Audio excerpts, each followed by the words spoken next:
The complexity of advanced resuscitation requires a systematic and highly organized set of assessments and treatments, which will take place simultaneously and in as efficient and effective a time frame as possible.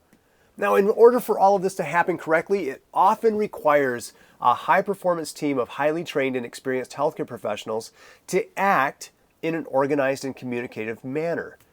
When the advanced life support code happens in this manner, the successful resuscitation rate increases while improving the chances of a successful long-term patient outcome. Successful high-performance teams do not happen by chance. They're created. Not only do these teams have medical expertise and a high level of mastery of resuscitation skills, they're actually able to demonstrate effective treatments while utilizing effective communication. In a high-performance resuscitation team, there are no members that are better than another. Whether one team member is filling the role of a team leader or is operating as a supportive team member, all are extremely important and all play a special role in successful resuscitation efforts. So whether you're a team leader or a team member during a resuscitation attempt, all members should understand their particular role, but they should also understand and be comfortable with other team members' roles as well.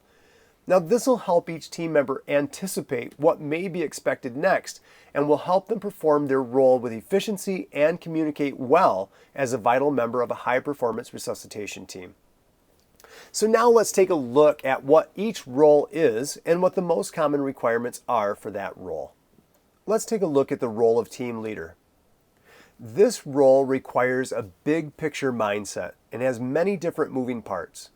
The team leader keeps the resuscitation team organized and on track, monitors the team's performance and accuracy, backs up team members when needed, and trains and coaches while facilitating an understanding during the code, while focusing also on that comprehensive patient care that's so important. It's important to remember that every symphony needs a conductor, and every high-performance resuscitation team needs a person to fill the role of team leader if the group is going to operate efficiently and effectively. It's the responsibility of the team leader to ensure that all team members are doing everything that should be done in the right way and at the right time.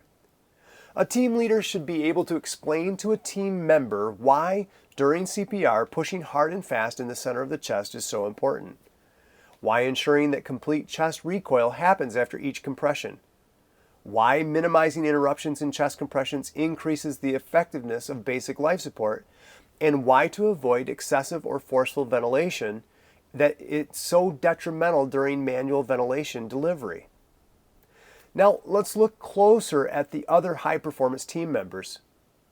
The roles of PALS team members must be carried out in a proficient manner based on the acquired skills and retained skills that those team members are authorized to perform because of their scope of practice. It's vitally important that the resuscitation team understand and are clear about each of their role assignments, are prepared to fill their role responsibilities effectively, and have a good working knowledge of PALS algorithms, have had a sufficient practice in the different resuscitation skills, and that they are truly committed to success. There are many team member roles, and each of these roles is critical to the successful delivery of high-performance resuscitation techniques. There are large in-facility teams, and there are smaller out-of-hospital teams. For the duration of this PALS course, we're going to be utilizing the small team approach, but each of the roles could expand to encompass the size team that is available to you. The large team would include a team leader, a compressor, an airway manager, an AED monitor and defibrillator, and a time recorder. The small team is going to include team leader airway, an IVIO medication and compressor, and an AED monitor defibrillator and compressor. Recording can be done by any team member, but may be done by the team leader in the small team approach. This is often found in small offices or pre-hospital settings. So now let's break out each of these roles and speak briefly about what each role is expected to do. The team leader.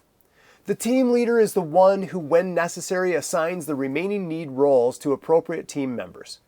They must make appropriate treatment decisions based on proper diagnosis and interpretation of the patient's signs and symptoms, including advanced assessment like 12-lead EKGs, laboratory reports, and the overall appearance of the patient. It's the team leader who has the responsibility to give feedback to the team and must assume the roles of those who are not available or assigned. The compressor.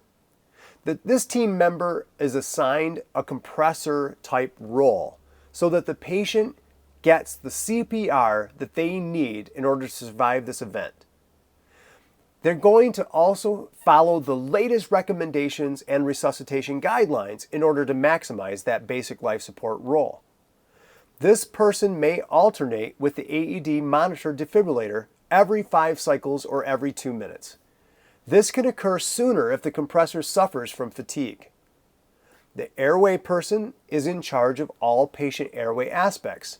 They'll not only work diligently to open and maintain the patient's airway, but will provide bag mask ventilation with the appropriate basic and advanced airway adjuncts as needed. The AED monitor and defibrillator person will be the person who brings and operates the AED monitor defibrillator. In certain cases, a monitor defibrillator will be already present and therefore would be moved or slanted in such a way that the team leader along with most of the team are able to see it clearly.